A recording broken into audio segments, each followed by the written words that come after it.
have a message directly from the President, and I quote, "Based on the fact that there's a substantial chance of negotiations that may or may not take place with Iran in the near future, I will make my decision whether or not to go within the next 2 weeks."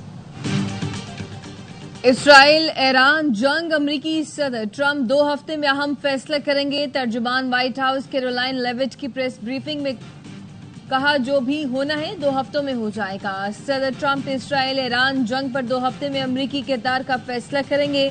सदर Trump समझते हैं Iran से मुज़ाकरात का इम्कान है और फैसला उसी की बुनियाद पर होगा। सदर ट्रंप बातचीत के ऑप्शन को ताकत के इस्तेमाल पर तरजीह देते हैं। अमेरिका किसी भी खतरे से निपटने के लिए तैयार है। ट्रंप हुकूमत इसराइल की हिमायत जारी रखेगी। ईरान पर हमले की मंजूरी नहीं थी, डोनाल्ड ट्रंप ने खबरों की तरदीद कर दी। सोशल मीडिया पर बयान में कहा, अमेरिकी अखबार को आइडिया नहीं कि ईरान से मुताल्लिक क्या सोच रहा हूं। वॉल स्ट्रीट जर्नल ने दावा किया है कि अमेरिकी सदर ने ईरान पर हमले के मंसूबे की मंजूरी दे दी, लेकिन हतमी हुक्म जारी नहीं किया। मंगल की रात सीनियर मुशीरों को बताया ईरान पर हमले का फिलहतमी हुक्म नहीं दिया, ताकि देखा जा सकेगा ईरान अपना जौहरी प्रोग्राम तो करता है या नहीं। अरब मीडिया के मुताबिक ट्रंप बंकर बस्टर बम इस्तेमाल करने पर गौर कर रहे हैं। ईरान के फर्दो न्यूक्लियर प्लांट को निशाना बनाने की मंसूबाबंदी की जा रही है। व्हाइट हाउस के मुताबिक अमरीकी सदर मुशीरों से आज मुशावरत करेंगे।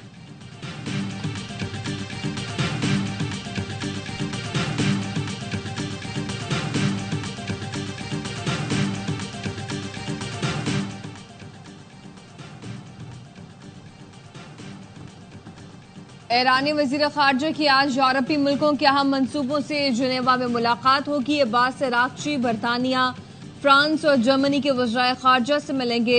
ईरानी वजीर खारजा का कहना है मुलाकात यूरोपीय मुल्कों की दरख्वास्त पर हो रही है। जर्मन सफारती ज़राइन ने गैर मुल्की न्यूज एजेंसी को बताया कि ईरान और यूरोपीय मुल्कों के वज़राए खारजा में मुज़ाकरात एटमी प्रोग्राम पर होंगे। ईरानी मीडिया ने बताया मुलाकात में यूरोपीय यूनियन की खारजा पॉलिसी की सरबराह का इजलास भी होगा।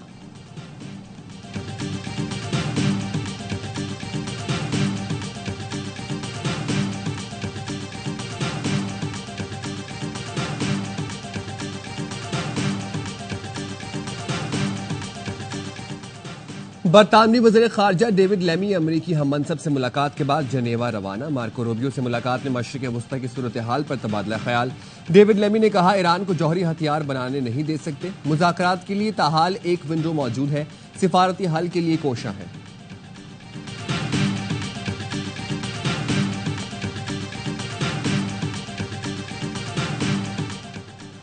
ट्रंप पर ईरान के खिलाफ कार्रवाई न करने का दबाव। बरतानिया के वजीर आजम कियर स्टारमर की ट्रंप से फौजी कार्रवाई न करने की अपील। कहा, तनाज़े में मजीद इजाफे का बायस बनेगी। स्टारमर ने फरीकैन से मामले को सफारती सतह पर हल करने पर जोर दिया। रूस ने भी अमरीका को ईरान इसराइल तनाज़े में मुदाखलत से बाज रहने का कहा। रूसी वजारत खारजा के तर्जुमान ने कहा, ईरान इसराइल जंग में अमरीकी फौजी मुदाखलत इंतहाई खतरनाक कदम होगी। इसराइल ईरान की जौहरी तंसीबात पर हमले बंद करे।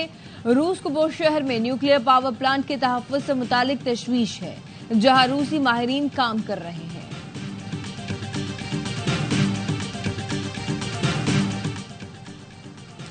अक़वाम मुत्तहिदा की सलामती काउंसिल ने ईरान इसराइल जंग पर हंगामी इजलास आज तलब कर लिया। खबर एजेंसी के मुताबिक ईरान की जानिब से इस हंगामी इजलास की दरख्वास्त को रूस, चीन, पाकिस्तान और अलजज़ायर की हिमायत हासिल है।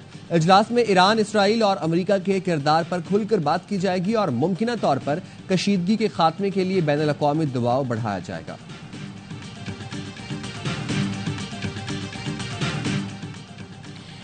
ईरान पर इसराइली जारहियत। ओआईसी वज़ीर खारजा इजलास कल इस्तांबुल में होगा। नायब वज़ीर आज़म इसहाक डार पाकिस्तान की नुमाइंदगी करेंगे।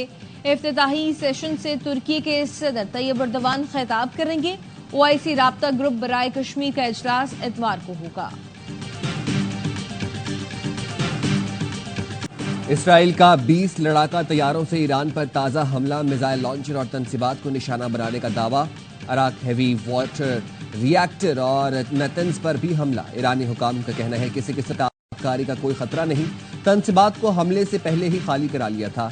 ईरानी फोर्सेस का कहना है इसराइल के मुताबिक ड्रोन्स गिरा दिए गए। इसराइली हमलों के नतीजे में ईरान में अमवात की तादाद 639 हो गई।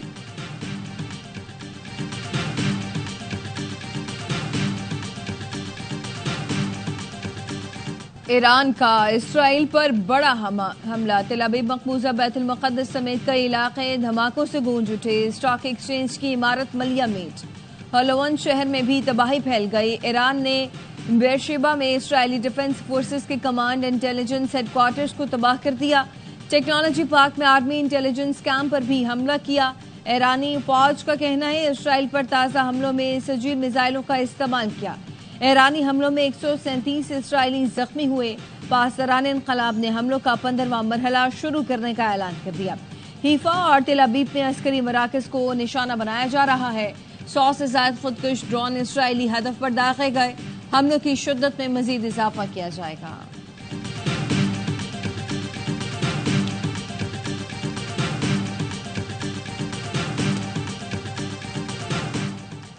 इसराइली वज़ीर-ए-आज़म ने ईरान में हुकूमत की तब्दीली के बयान पर यू टर्न ले लिया। नेतन्याहू कहते हैं ईरानी हुकूमत की तब्दीली ईरानी अवाम का अंदरूनी मामला है। इसराइली हमलों का मकसद दिफा और जौहरी खतरे का खात्मा है। ईरानी अवाम ही अपनी तकदीर का फैसला करेंगे। नेतन्याहू ने ईरान में हुकूमत तब्दीली के लिए बाकायदा वीडियो बयान जारी किया था। आलमी सतह पर शदीद तनकीद के बाद इसराइली वज़ीर-ए-आज़म ने बयान पर यू टर्न ले लिया।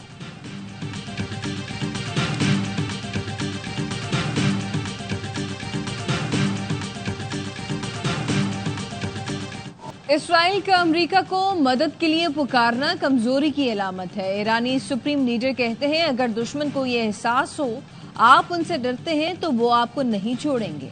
दुश्मन से वही सलूक जारी रखें जो आज तक किया है। इसराइल को भरपूर ताकत के साथ जवाब देते रहेंगे। ईरानी नायब वजीर खारजा कहते हैं अमेरिका जंग में शामिल हुआ तो खित्ता जहन्नुम बन जाएगा। अमेरिका कितनी ताकतवर है हमें इसकी परवाह नहीं। ये जंग अमेरिका की नहीं, इसराइल अमेरिका को जंग में धकेलना चाहता है। अमेरिका ईरान मुज़ाकरात नतीजा खेज मरहले में थे। इसराइल ने मुज़ाकरात सबोताज करने के लिए हमला किया। अमेरिका अब भी मुज़ाकरात के लिए पैगामात भेज रहा है। जारियत खत्म होने के बाद बातचीत करेंगे।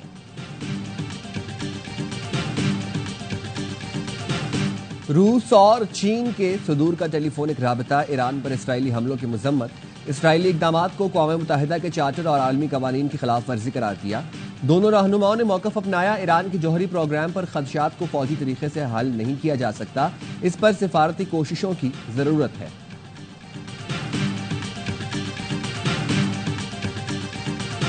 इसराइल का अगला निशाना पाकिस्तान है। हमें खुलकर ईरान के साथ खड़े होना चाहिए। मौलाना फजलुर रहमान का कौमी असम्बली में इजहार ख्याल। कहा लेबनान शाम पर भी हमले कर चुका। इराक पर जो गुजरी वो सबके सामने है। इसके बाद ईरान पर हमलावर है। हमें अपनी पॉलिसी पर गौर करना होगा। ईरान इसराइल को जवाब देता है तो उसके हाथ रोके जा रहे हैं। पाकिस्तान भारत को जवाब देता है तो उसके हाथ रोके जा रहे हैं। दुआ है पाकिस्तान दुश्मन की बदनजरों से हमेशा महफूज रहे और मुल्क तरक्की करे।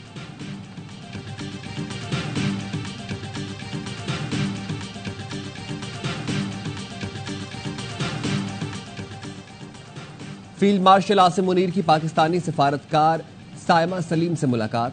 कुव्वत बसारत से महरूम सायमा सलीम यूएन मिशन में पाकिस्तान की नुमाइंदा है।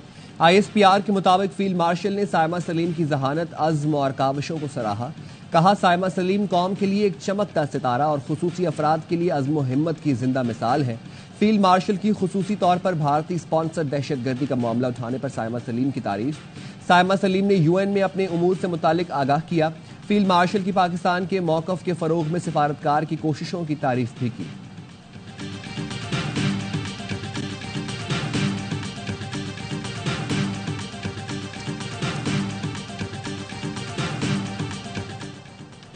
फील्ड मार्शल आसिम मुनीर और सदर ट्रंप की मुलाकात पाक अमरीका ताल्लुकात में एक अहम संग मील है। वज़ीर दिफा ख्वाजा आसिफ कहते हैं पाकिस्तान की अहमियत नुमाया हुई। ये मौजूदा हुक्मरानी के हाइब्रिड मॉडल की कामयाबी है। इनकलाबी तब्दीलियां वज़ीर आज़म शहबाज शरीफ और फील्ड मार्शल आसिम मुनीर के ताउन से मुमकिन हुई।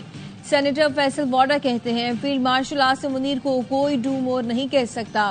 फील्ड मार्शल को अमेरिका में शानदार प्रोटोकॉल मिला। इस तरह दुनिया में किसी को मदऊ नहीं किया गया। आर्मी चीफ पाकिस्तान के लिए बहुत सी मुस्बत चीजें लेकर आ रहे हैं।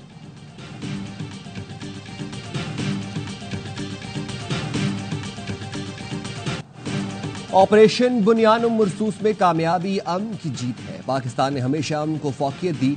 DGISPR की कराची में सैलानी IT प्रोग्राम के तलबा से गुफ्तगू।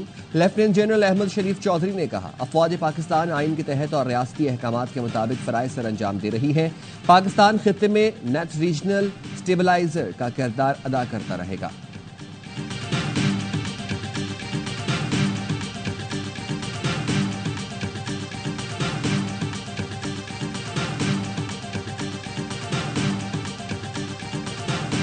चेयरमैन बिलावल भुट्टो जरदारी साहब कराची तशरीफ़ ला रहे हैं। अपने दौरे के बाद पाकिस्तान पीपल्स पार्टी ने ये फैसला किया है कि हम उनका एक शानदार इस्तकबाल कराची एयरपोर्ट पे कल करेंगे।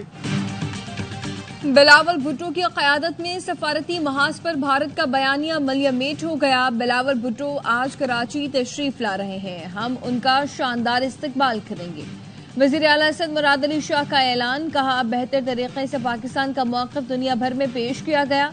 बिलावल भुट्टो ने जंग के दौरान भी इंटरनेशनल मीडिया को एंगेज किया। सदर मुमलिकत आसिफ अली जरदारी का नेवल हेडक्वार्टर्स का दौरा। पाक बहरिया के चाको चौबंद दस्ते ने गार्ड ऑफ ऑनर पेश किया। सदर ने यादगार शोहदा पर फूल रखे। नेवल चीफ ने सदर मुमलिकत को मैरीटाइम सिक्योरिटी सूरत हाल से आगाह किया। पाक बहरिया की ऑपरेशनल तैयारियों और मार्का हक में कामयाबियों पर तफसीली ब्रीफिंग दी गई। सदर ने मार्का हक के दौरान पाक बहरिया की भरपूर रद्द अमल और गैर मुतज़लज़ल अज़्म को सराहा।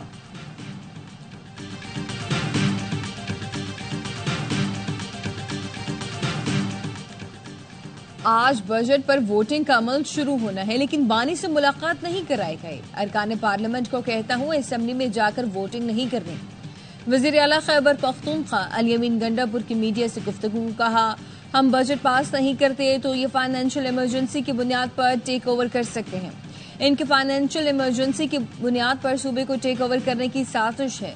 वफाकी हुकूमत को पैगाम है कि आप हमें कानूनी तौर पर डिस्क्वालीफाई नहीं कर सकते।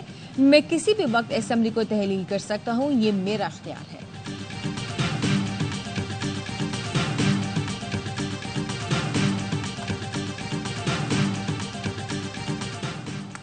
कराची सुपर हाईवे पर पुलिस मुकाबला, फायरिंग की जद में आकर 7 साला बच्ची जां बहक। पुलिस के मुताबिक फकीर गोट पर मुल्जमान लूट मार कर रहे थे कि पुलिस को देखकर फायरिंग शुरू कर दी। भैंस कॉलोनी में शहरियों और गाड़ी की फायरिंग से 2 डाकू मारे गए। मोटरसाइकिल, मोबाइल फोन, छीनी हुई रकम बरामद।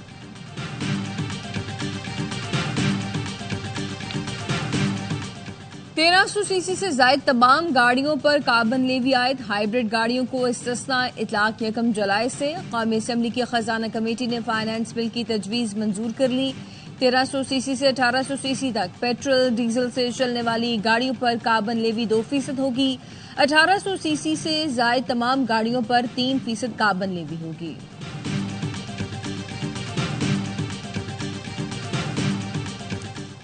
सयाहों के लिए खुशखबरी। मानसहरा में नेशनल हाईवे अथॉरिटी ने महानजी के मकाम पर स्टील का बड़ा पुल नस्ब कर दिया। केपी और जीबी के दरमियान गुज़िश्ता 3 रोज से बरसता वादी का गान मुनक़ता, ट्रैफिक बहाल।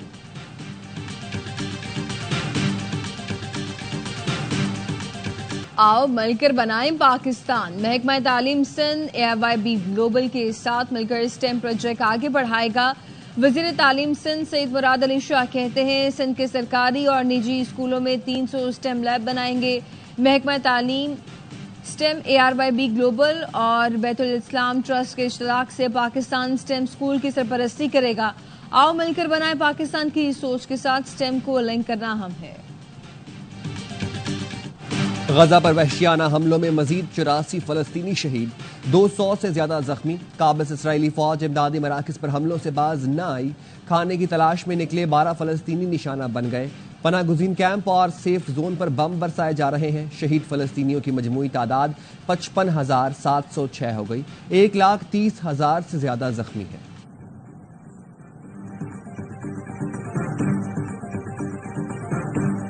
टेलीविजन की सीनियर अदाकारा आयशा खान 77 बरस की उम्र में इंतकाल कर गईं। आयशा खान अदाकारा खालिदा रियासत की बड़ी बहन थीं। उनके मशहूर ड्रामों में अफशां, रूसा, फैमिली 93 और मेहंदी शामिल है। बैश लीग में पाकिस्तानी खिलाड़ियों की धूम। शाहीन शाह अफरीदी को बिग बैश लीग में ब्रिस्बेन हैट ने प्लैटिनम कैटेगरी में पिक कर लिया। हारिस रऊफ को मेलबर्न स्टार्स ने टीम में बरकरार रखा। मोहम्मद रिजवान और हसन खान रनिंगर्स की टीम का हिस्सा बन गए। शादाब खान को सिडनी थंडर्स ने गोल्ड कैटेगरी में पिक किया। फास्ट बॉलर हसन अली को एडलेड स्ट्राइकर्स ने टीम में शामिल किया।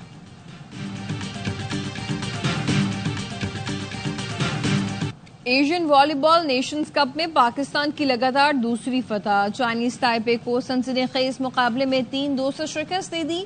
बहरीन में जारी इवेंट में कौमी टीम पहले ही क्वार्टर फाइनल में जगह बना चुकी है।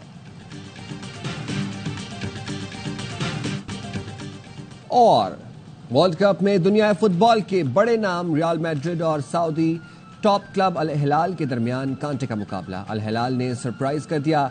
फेवरेट रियल मैड्रिड जीत हासिल करने में नाकाम। मुकाबला 1-1 से बराबर रहा। मैड्रिड के नए कोच क्लब के लिए पहला मैच यादगार न बना सके।